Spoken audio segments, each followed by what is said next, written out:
घंटों का इंतजार बाकी है और अपडेट हम लगातार आपको बता रहे हैं। सबसे बड़ा कवरेज सबसे बड़े नेटवर्क पर लगातार जारी है। सदी के सबसे बड़े शिलान्यास का राम मंदिर ब्रेकिंग अपडेट इस वक्त आपको दे दें। 9:35 पर प्रधानमंत्री दिल्ली से रवाना होंगे। 10:35 पर वो लखनऊ एयरपोर्ट पहुंचेंगे। 10:40 पर हेलीकॉप्टर के जरिए अयोध्या के लिए रवाना होंगे। 11:30 बजे 11:30 साकेत कॉलेज अयोध्या में लैंडिंग। अयोध्या में सबसे पहले हनुमानगढ़ी मंदिर उनके जाने का कार्यक्रम है। भगवान हनुमान का आशीर्वाद लेंगे, पूजन करेंगे। इसके बाद 12 बजे हनुमानगढ़ी से राम जन्मभूमि परिसर जाएंगे। 11:30 बजे अयोध्या पहुंचने का उनका कार्यक्रम है। 12:30 बजे भूमि पूजन। नृत्य गोपाल दास, यूपी के राज्यपाल, सीएम, संघ प्रमुख मोहन भागवत ये मंच पर होंगे, प्रधानमंत्री के साथ ये होंगे।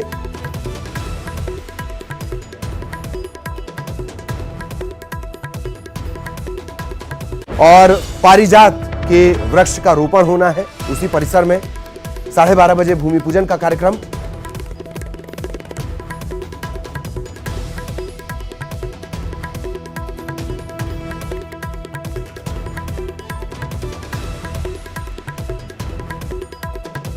चाक चौबंद सुरक्षा व्यवस्था। राम मंदिर ब्रेकिंग का अपडेट आप तक हम पहुंचा रहे हैं।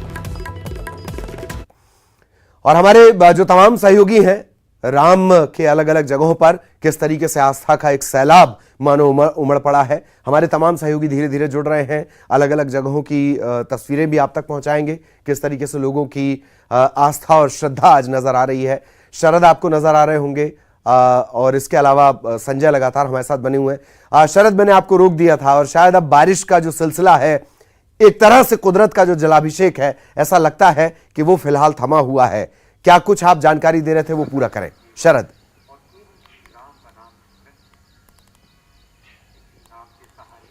हाँ बिल्कुल, देखिए अभी बारिश थोड़ा सा रुक गई है और मैं जो बात कह रहा था वो ये कि दरअसल वैसे तो कण कण में भगवान है, ऐसी मान्यता हमारी रहती है सनातन धर्म में, लेकिन फिर भी हम यहाँ पर आए हुए हैं भगवान राम के दरबार में। यहाँ राजधानी भोपाल में भी राम दरबार है और यहाँ पर आप देख सकते हैं कि पुजारी जी हैं वो अभी पूजन अर्चन का जो कार्य है वो यहाँ अपना निपटा रहे हैं, लेकिन लोग नहीं हैं। उसके पीछे की वजह ही है कि एक तो कोरोना चल रहा है, बहुत ज़्यादा कोरोना है। मंदिरों में एक साथ जो श्रद्धालु हैं उनको आने को लेकर इजाज़त नहीं है। और दूसरी बात ये भी है कि दरअसल पुलिस ने एहतियात के तौर पर कई सारे जो अलर्ट हैं वो जारी किए हैं और मंदिरों में भी अलर्ट जारी किया गया है।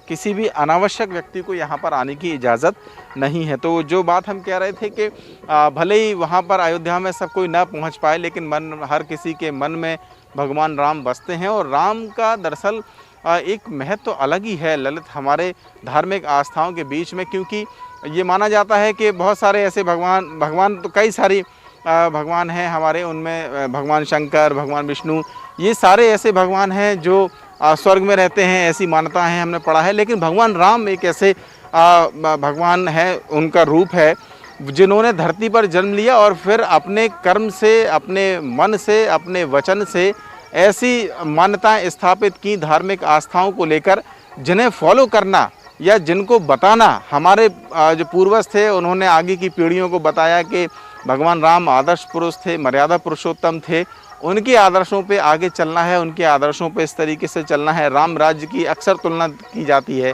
कि राम राज्य कर देंगे, राम राज्य कर देंगे। सारी राजनीतिक पार्टियां कहती हैं कर भले ही ना पाएं राम राज्य, ये अलग बात है। तो भगवान राम का एक अलग ही स्वरूप है, अलग ही उनको लेकर आस्था है। निश्चित ही यहाँ पर भी हमने कल देखा कुछ सियासी तौर पर भी दिए जले हैं, कुछ सियासी तौर पर भी भगवा ओढ़े गए हैं। हनुमान चालीसा के पाठ भी हुए हैं और आज भी हनुमान चालीसा के पाठ हैं। भगवान जो जनता है वो तो देख ही रही है, भगवान भी खुद देख रहे होंगे कि आखिरकार कौन किस में कितनी आस्था है। लेकिन इन सब बातों से ये सब बातें तब खत्म हो जाती हैं जब एक तारीख सुनिश्चित हो जाती है कि अब शिलान्यास होना है, अब भूमि पूजन होना है। तो एक निश्चित अवधि तक राजनीति ठीक है, होनी चाहिए, राजनीति भी अपनी जगह है। राम राज्य भी हुआ था तो उसमें भी कितने युद्ध हुए, रावण को परास्त किया भगवान राम ने, और उससे पहले बहुत सारे लोगों को अलग अलग तरीके से उन्होंने यहाँ जो दुरात्माएं थीं उनको निपटाया था। तो अच्छी बात है, राजनीति में ये सारी चीज़ें हैं, लेकिन भले ही कोई भी किया जाए उसका जो केंद्र बिंदु है वो हमेशा से जो जनता है उसका कल्याण होना चाहिए, चाहे वो भगवान राम के राज्य में हो या बीजेपी, कांग्रेस या किसी दूसरी पार्टी के राज्य में हो। तो अब उम्मीद ये की जानी चाहिए कि ये राजनीति खत्म हो जाए। हालांकि दिग्विजय सिंह जैसे नेता अभी भी मानने को तैयार नहीं है, लगातार वो ट्वीट करते रहे कि अशुभ है, अशुभ है, अशुभ है। अगर भगवान का ही काम है और भगवान राम खुद उनका काम हो रहा है तो वो अपने आप में शुभ हैं, ये तो मानते होंगे वो। उमा भारती ने कहा भी कि भले ही हिंदुत्व को ना मानते हो लेकिन हिंदू तो हैं कम से कम। मुहूर्त को लेकर सवाल हो सकते हैं, मुहूर्त को लेकर आजकल बहुत सारे सवाल हो रहे हैं। पहले ये बात हुई थी कि कोरोना में जिनकी शादियां जिन पंडितों ने निकाली हैं वो सब ढूंढ रहे हैं उनको कि आखिरकार ऐसा कौन सा शुभ मुहूर्त बताया था कि 5 साल में 5 महीने हो गए, 6 महीने हो गए, खत्म ही नहीं हो पा रहा है। बहुतों की जो शादियां हैं वो भी नहीं हो पाई हैं। तो मुहूर्त को लेकर ऐसी परिस्थितियां भी आ जाती हैं। दिग्विजय सिंह समझते होंगे अपना मुहूर्त फिर है, वो बोलते हैं तो उसके पीछे जी दिग्विजय सिंह का अपना मुहूर्त हो सकता है। आपने रामराज्य की याद दिला दी। चाहिए सबको रामराज्य, बातें सब रामराज्य की कर रहे हैं, पर सिद्धांततः कई लोग रास्ता लंकेश का धारण कर लेते हैं। यह भी बड़े अचरज की बात है। प्रशांत आपको नजर आ रहे होंगे, मुंगेली से जुड़ गए हैं। अद्भुत है छत्तीसगढ़, पूरी दुनिया के भगवान, और छत्तीसगढ़ में वो जाकर बन जाते हैं भांजे। प्रशांत आपको नजर आ रहे होंगे, मुंगेली से हमारे साथ जुड़े हैं। प्रशांत, मैं देख पा रहा हूं आप शायद एक मंदिर में हैं, क्या जानकारी, क्या अपडेट? आस्था उमड़ रही है हर जगह से। प्रशांत, क्या जानकारी?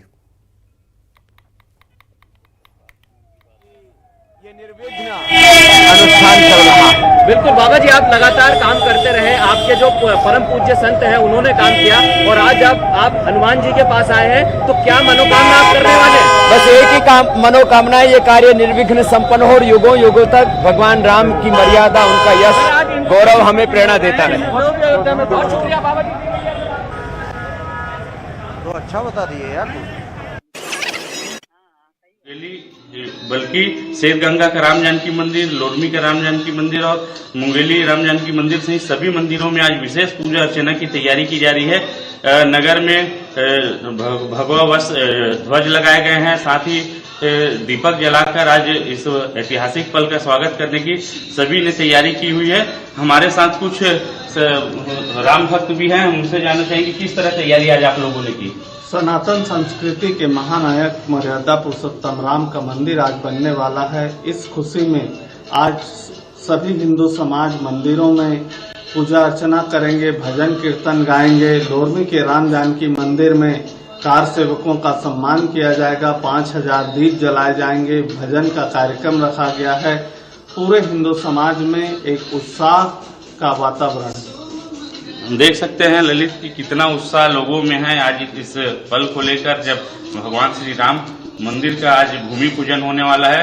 इसके साथ ही मैं बता दूं कि भाजपा जिला अध्यक्ष शैलेश पाठक के द्वारा भी अपील की गई है कि वो सभी लोग अपने घरों में भगवा ध्वज लगाएं और शाम में रात्रि में दीप प्रज्वलित कर इस पल को दीपावली के उत्सव के जैसा मनाएं।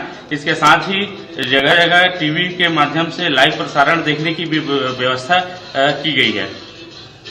जी, और इन सब के साथ इस बात का भी प्रशांत ख्याल रखना होगा कि कोरोना के गाइडलाइंस का वायलेशन ना हो, कोरोना के गाइडलाइंस का वायलेशन ना हो और जो नियम निर्धारित किए गए वो ना टूटें। प्रशांत,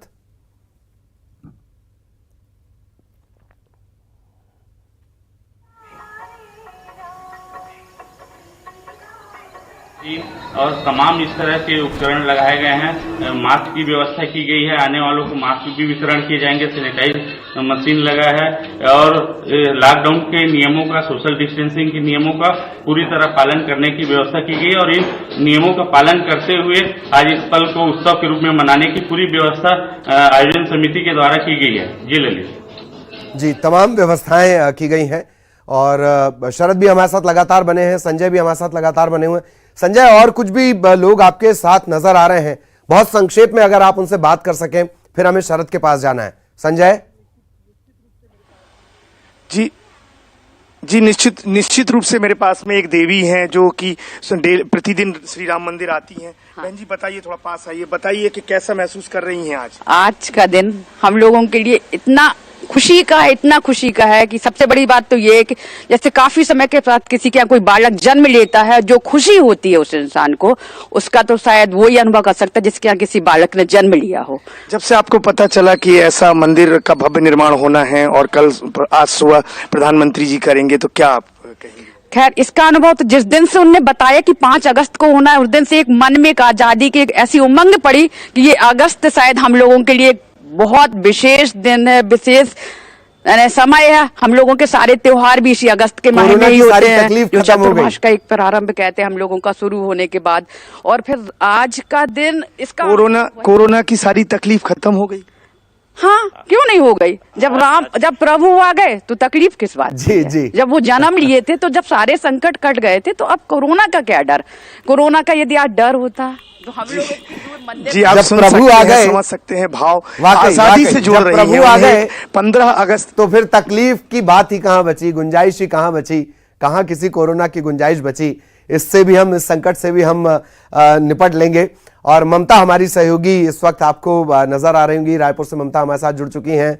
ममता, आप मन के तब भांचा लगत है राम, किस तरीके का नजारा है छत्तीसगढ़ में, चंदखुरी में, या पूरे छत्तीसगढ़ से इनपुट आपके पास है, उसके बारे में भी जानकारी दें ममता।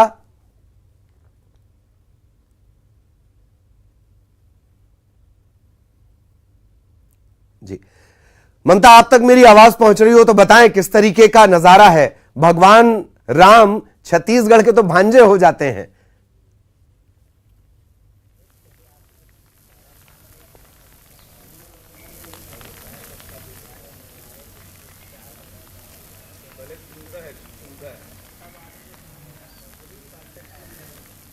चलिए, कुछ तकनीकी दिक्कत है, हम फिर से चर्चा करने की कोशिश करेंगे। शरद लगातार हमारे साथ बने हुए हैं और शरद ने बहुत अच्छी बात भी याद दिलाई थी कि राम राज्य के दावे हर कोई कर रहा है, पर सिद्धांततः जो चीजें हैं या बहुत सारी ऐसी बातें हैं, ऐसा लगता है कि लंकेश के रास्ते पर लोग चल रहे हैं। एक और बात है, कार सेवा को लेकर शरद, मेरा आपसे सवाल है, उस दौर में जबकि ये संघर्ष शुरू हुआ, या जिस दौर में ये कहा गया कि फलां गलत है, सही गलत के कायदे क्राइटेरिया डिसाइड किए गए, मध्य प्रदेश का भी एक बड़ा और महत्वपूर्ण योगदान रहा, बड़ा रोल रहा।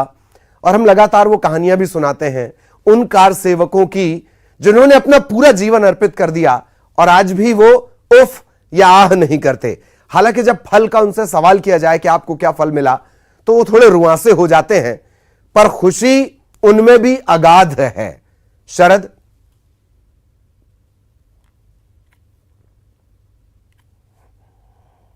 कहा। और दरअसल मंदिर के लिए जो संघर्ष करना पड़ा है वो तो आखिरकार सबके सामने है, क्योंकि एक ऐसा विवाद था जो सिर्फ और सिर्फ कोर्ट की दहलीज पर ही जाकर सुलझ सकता था। ये बात स्थापित हो गई थी और फिर आखिरकार अंततोगत्वा हुआ भी वैसा ही।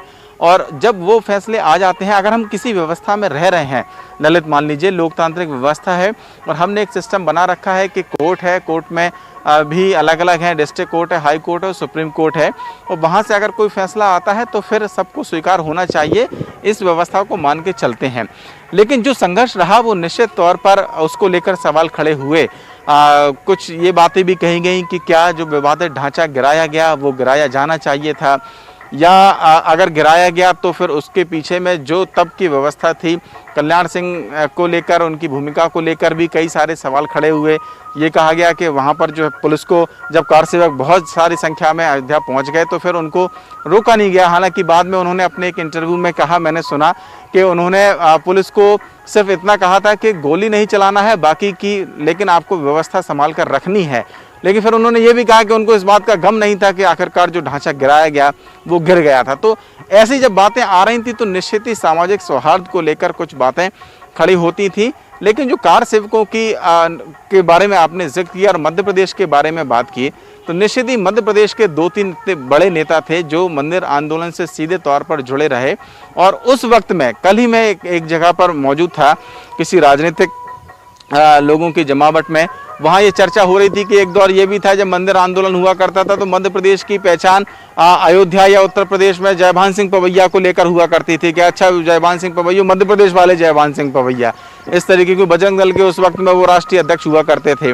उमा भारती उभरती हुई राजनेता थी उस वक्त की, उन्होंने बड़ी भूमिका मंदिर आंदोलन को लेकर, जो मध्य प्रदेश से थे, हालांकि बहुत सारे, लाल कृष्ण आडवाणी, मुरली मनोहर जोशी, विनय कटियार, ये सारे बहुत सारे नाम थे, लेकिन अगर हम मध्य प्रदेश के बारे में बात करें तो ये वो सारे नाम थे जो राष्ट्रीय फलक पर चर्चा में हो गए। इनके ये भी बात सही माननी पड़ेगी कहीं ना कहीं ललित के राजनीतिक तौर पर कुछ लोगों को उसका फायदा भी मिला मंदिर आंदोलन का, और बीजेपी को भी उसका फायदा मिला, इसमें भी किसी को दो राय नहीं है। लेकिन वो तमाम ऐसे लोग जो मंदिर आंदोलन से जुड़े रहे लेकिन किसी तरीके का राजनीतिक या सामाजिक कोई दूसरा फायदा उनको नहीं मिला, वो आज इस बात को लेकर संतुष्ट है कि उन्होंने जो संघर्ष किया था वो संघर्ष पूरा हो रहा है, मंदिर बन रहा है, और शायद राम काज के लिए अगर उन्हें गोलियां भी खानी पड़ी, संघर्ष भी करना पड़ा, तो वो सब कुछ भूलने को तैयार हैं। तो सारी बात इसमें समाहित है, राजनीति भी है, सामाजिक आंदोलन भी है, सामाजिक सौहार्द बनने और बिगड़ने की दोनों बातें हैं। और शायद कभी कभी जब हम आज, आपने कहा, मैंने सुना आप थोड़ी देर पहले एक ऐलान कह रहे थे कि सदी का सबसे बड़ा जो शिलान्यास है, भूमि पूजन है, वो होने जा रहा है, तो इसके पीछे के जो संघर्ष है ठीक वही याद दिलाते हैं कि जब राम राज्य में जब भगवान राम को वनवास दे दिया गया था, 14 वर्ष का जब वो वनवास काट रहे थे, तो फिर आखिरकार में रावण का जब उन्होंने संहार किया तो फिर लौटकर अयोध्या वापस आए और फिर दीप जले। तो वो जो संघर्ष था वो सारी जनता अयोध्या की भूल गई थी और इस बात को लेकर तसल्ली थी कि राम लौट आए और अब खुशियों का दिन है। तो वही दिन आज ऐसा लग रहा है कि खुशियों, संघर्ष के जो चेहरे थे वो कहीं खामोशी से निकल गए, और जब शुभारंभ की बात आई तो चेहरे बदल गए। खैर, ये सब तमाम चीजें चलते रहती हैं।